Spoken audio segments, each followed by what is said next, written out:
Olá, eu me chamo Danilo Arnaldo Briskiewicz, você está no canal Tava Aqui Pensando e hoje estou na Chácara do Barão, na cidade do Cerro, em Minas Gerais, no Brasil, para falar um pouco sobre o abastecimento de carne bovina aqui na cidade serrana, especialmente a partir da história deste monumento, a Grande Trepe ou Caldeirão que fica na entrada da Chácara do Barão. Senta que lá vem história boa.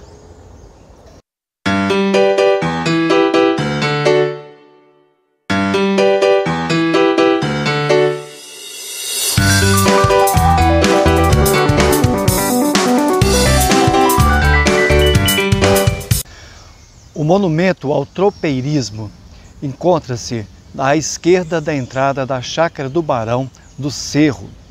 Este monumento foi executado no ano de 1971 e fazia parte de todo o encaminhamento da Prefeitura Municipal do Cerro em tentar reinterpretar a ocupação do território das Minas do Cerro do Frio, descobertas em 1702.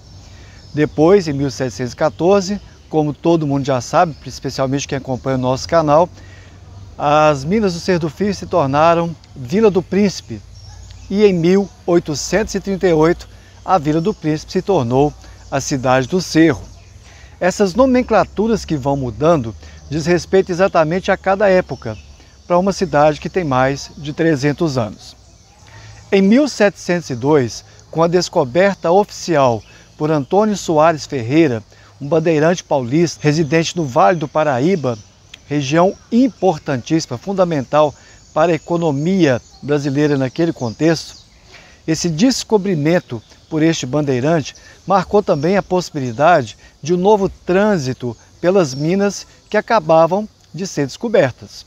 Nós sabemos, por exemplo, que o livro da Receita da Fazenda Real, que foi aberto aqui em 1702, para que houvesse a inscrição dos quintos do ouro, serviu também para balizar de alguma maneira o movimento dos tropeiros, das tropas ou dos carregamentos de boi, de gado, que vinham pelos caminhos da Bahia. Os caminhos da Bahia eram as estradas, as picadas, as formas de acesso que ligaram as Minas do Cerro do Frio de 1702 até a capital do Brasil, que era Salvador, ou que se chamava na época os Currais da Bahia. Muitos caminhos levavam até essa estrada, uma delas saindo, por exemplo, da região do Vale do Paraíba, outra chegando até a região de Sabará e outra chegando até a região, o que vai se configurar depois como a comarca do Cerro do Frio.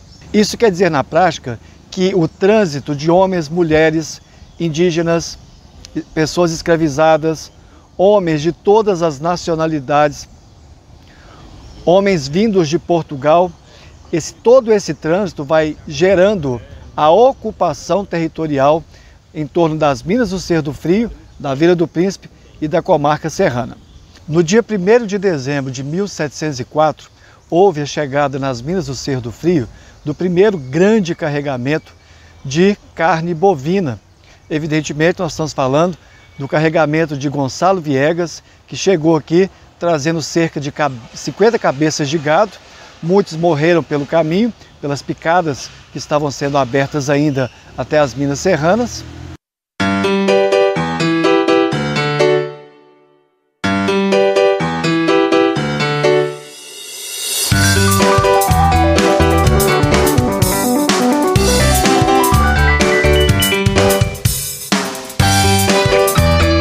Mas o que é importante lembrar que esse carregamento ele foi quintado e ele teve que pagar o imposto de 20% de oitavas de ouro. Ele não pagou em dinheiro, em réis, ele pagou em ouro. Gonçalo Viegas é um daqueles personagens invisíveis da história serrana. Nós sabemos muito pouco sobre ele. Provavelmente ele era um comerciante de gado que pode ter vindo de Pernambuco, pode ter vindo também de alguma cidade próxima de Salvador ou até mesmo alguma cidade na divisa do atual estado de Minas Gerais com a Bahia. O que é claro é que ele não veio de São Paulo, por exemplo, porque o retorno dele estava escrito como retorno pelos currais da Bahia. Os caminhos que levariam então até o norte de Minas, atualmente. Gonçalo Viegas teve que pagar o correspondente a 650 oitavas de ouro do seu carregamento, ou do lucro que ele teve com a venda desse gado que ele trouxe dos currais da Bahia. Então, fazendo a conta, ele pagou para os cofres públicos, ou seja, de quinto de ouro, 20%, o que dá 130 oitavas, sobrando para ele 520 oitavas de ouro, que era o valor que ele recebeu aqui. Não circulava nessa região ainda o que nós chamamos de moeda, a moeda propriamente dita. Tudo era calculado basicamente em oitavas de ouro. Ora, se nós calcularmos 520 oitavas de ouro, no final das contas, se a oitava de ouro ela tem um valor hoje em torno de R$ 1.440, Gonçalo Viegas teria arrecadado em torno de R$ 750 mil, o que hoje seria um valor bastante considerado pelo esforço que ele fez de trazer este primeiro carregamento. Gonçalo Viegas foi quintado pelo tesoureiro da Receita da Fazenda Real, José Borges Pinto, que acabara de assumir o seu cargo naquele ano, de 1704. E, curiosamente, quem assina o seu quinto ou a declaração de venda de carne de gado, ou de carne de gado vácuo, que era o nome que se dava na época, ou mesmo de carne verde, todo esse rendimento foi declarado ao descobridor das minas do Cerro do Frio, como era de costume. O descobridor gerenciava de alguma maneira tudo que circulava de valores nas suas minas, era a responsabilidade dele. Então nós temos que Antônio Soares Ferreira assina no livro da Receita Fazenda Real, juntamente com Gonçalo Viegas. E aí vem uma outra curiosidade. Gonçalo Viegas assinou o termo de quitação da sua dívida com a Fazenda Real. No momento que ele assina, ele não desenha o seu nome, ele sabia ler e escrever, o que era muito raro no início do século XVIII. Tratava-se então de um homem que sabia ler, escrever, fazer contas, calcular o seu gasto, calcular o seu ganho e aí por diante. Outra questão fundamental que nós temos notado nos documentos antigos é que esse carregamento de Gonçalo Viegas e todos aqueles tropeiros que vão chegar aqui no século XVIII vão de alguma forma ensinar aos donos das primeiras fazendas que recebem as terras em forma de sesmaria a forma de criar o gado nessa região, de conseguir alimento para esse gado e mais. Nós podemos dizer, sem sombra de dúvida, que pode ter sido a primeira vaca trazida por Gonçalo Viegas que deu o primeiro queijo do Cerro, isso por volta de 1704. Com o passar do tempo, especialmente na região do Pasto do Padilha, Gabriel Padilha foi quintado também no início das minas do Cerro do Frio, mas rapidamente transferiu os recursos para as terras que ele adquiriu. Gabriel Padilha acaba criando um pasto, um pouso, para que as tropas que chegavam aqui pudessem então seguir viagem ou voltar para os currais da Bahia.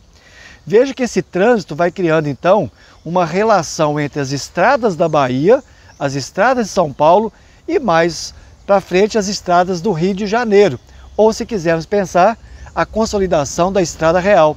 No primeiro momento chegando até Paraty e depois chegando à capital do Brasil a partir da segunda metade do século XVIII, que é o Rio de Janeiro.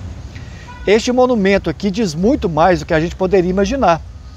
Nós temos que lembrar, por exemplo, que no final do século XVIII, quando foi construída a igreja da Ordem Terceira do Carmo na cidade, ou na época Vila do Príncipe, atual cidade do Cerro, esse rancho de tropas se tornou então o chamado mercado municipal. Esse mercado municipal tinha um aluguel pago pelo Senado da Câmara e depois pela Câmara Municipal. E é esse rancho de tropas, na parte alta da Vila do Príncipe, depois cidade do Cerro, que vai se tornar um dos pontos mais importantes do tropeirismo na região, que envolve, no século XIX especialmente, Cerro, Diamantina e também Minas Novas. É o famoso Triângulo do Norte de Minas e todas as cidades, vilas e arraiais que compõem esse norte de Minas.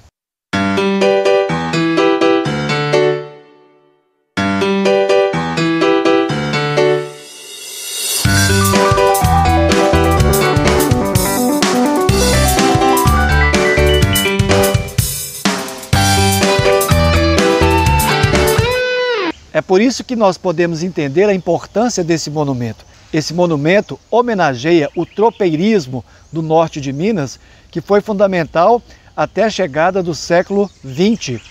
Todas essas novas estradas vão gerando um novo fluxo, inclusive quando o queijo do Cerro ganha a estrada e chega à capital de Minas Gerais, a cidade de Belo Horizonte, sendo que Ouro Preto depois deixa de ser a cidade que demarcava, digamos, essa centralidade do estado mineiro. Esse monumento, essa trempe gigantesca aqui, mostra o espírito dos tropeiros revalorizado em 1971.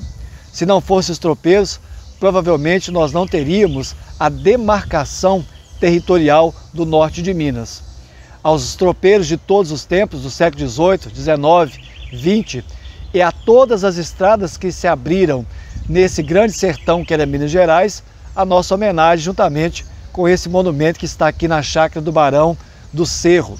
Você pode visitar a Chácara do Barão do Cerro diariamente, fazer um tour guiado aqui e conhecer um pouco mais dessas histórias, especialmente contadas pelos guias da Acontur, Associação dos Condutores de Turismo da cidade serrana.